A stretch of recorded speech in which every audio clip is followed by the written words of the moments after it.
Hi అండి. Welcome to శుభమస్తు. మేమైతే ఇప్పుడు తమిళనాడులో ఉన్న కన్యాకుమారి అమ్మవారి గుడికైతే వచ్చేసాము.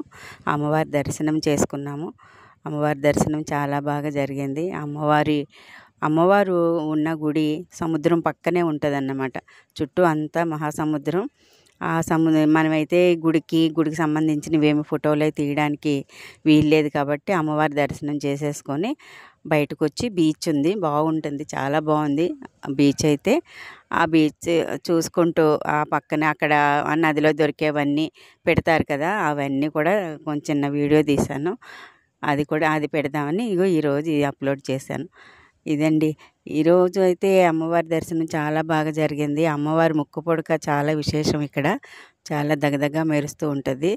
పూర్వం రోజుల్లో అయితే అప్పుడైతే ఓడలో షిప్పులు వెళ్ళే వాళ్ళకి అమ్మవారి ముక్కునత్తు ఆ మెరుపును పెట్టి ఓడలు నడుపుకునేవారట. అలాగా అమ్మవారిని చూడటం కంటే ఆ ముక్కునత్తుని ఎక్కువ చూసాం మేము. అమ్మవారు అయితే చాలా బాగున్నది. ఇంకా ఇలాంటివి ఏమైనా చిన్న చిన్నవి తీస్తూ ఉంటాను అక్కడక్కడ.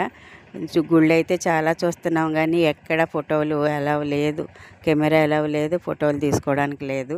ఇలా బయట దొరికినవి కొంచెం కొంచెంగా తీస్తున్నాను. మేము ఎక్కడ ఉన్నామో ఏం చూసామన్నది ఇలాంటి చిన్న చిన్న వీడియోలు అయితే పెడతాను. తమిళనాడులో అయితే చాలా గుడులు అయితే చూసాము. ఒక్కొక్క గుడికి ఒక్కొక్క ఇది ఉంది. అవన్నీ కూడా నేను చెప్తూ ఉంటాను, మీకు చూపిస్తూ ఉంటాను చిన్న చిన్నవి. ఇవన్నీ సముద్రంలో దొరికినవే చూసారు కదా. రకరకాల రంగు రాళ్ళు, గవ్వలు అవన్నీ అందరూ కొనుక్కుంటున్నారు, పిల్లలందరూ ఇవన్నీ చూస్తున్నారు. ఇవన్నీ కూడా సరదాగా వీడియో తీశాను. చాలా రకాలు ఉన్నాయి సముద్రంలో దొరికేవి.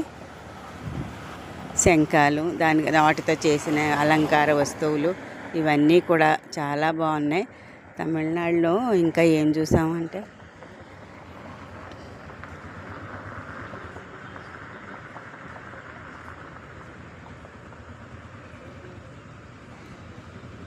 ముత్యాలు కూడా, మంచి ముత్యాలు కూడా దొరుకుతాయి ఇక్కడ.